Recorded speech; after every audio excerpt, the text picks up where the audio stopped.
Jangan lupa like, komen, dan subscribe channel YouTube TVRI Bengkulu. Dan jangan lupa nyalakan notifikasinya.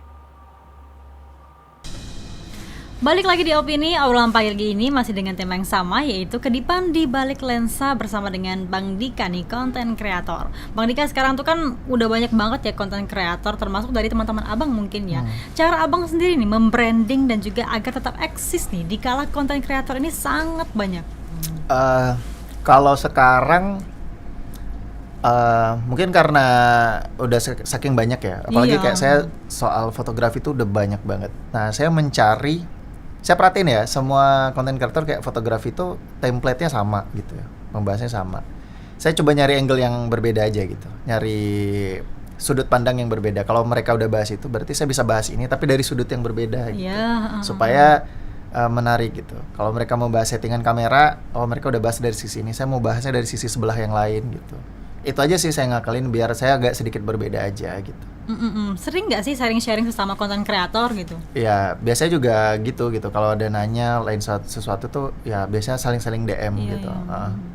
Kalau abang sendiri awal mulanya nih buat konten, sempat nggak sih kayak ada kan beberapa orang yang memang malu ya buat konten gitu kan, mukanya terpampang nyata gitu kan. Kalau abang pernah ngalamin nggak kayak gitu? Kalau malu enggak gitu ya kan, mungkin karena udah sering berurusan sama kamera. Cuma lebih ke aneh gitu. Jadi pertama kali lihat video kok aneh ya saya di kamera gitu.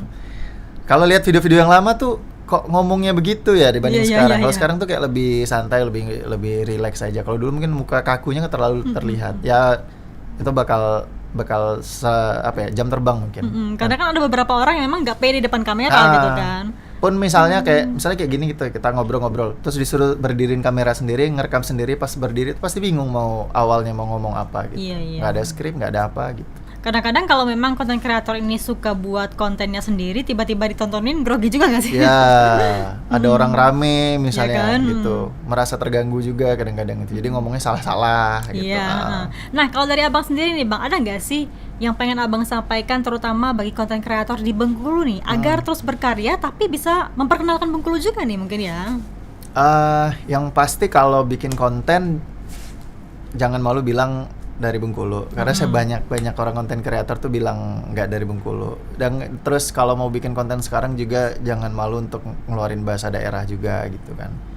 Habis itu ya sesekali spill lah gitu Bengkulu itu, entah itu di konten kalian, entah itu di sosial media kalian, supaya orang tahu gitu. Jadi jangan cuman tahu dari konspirasi aja. Ya juga sih ya.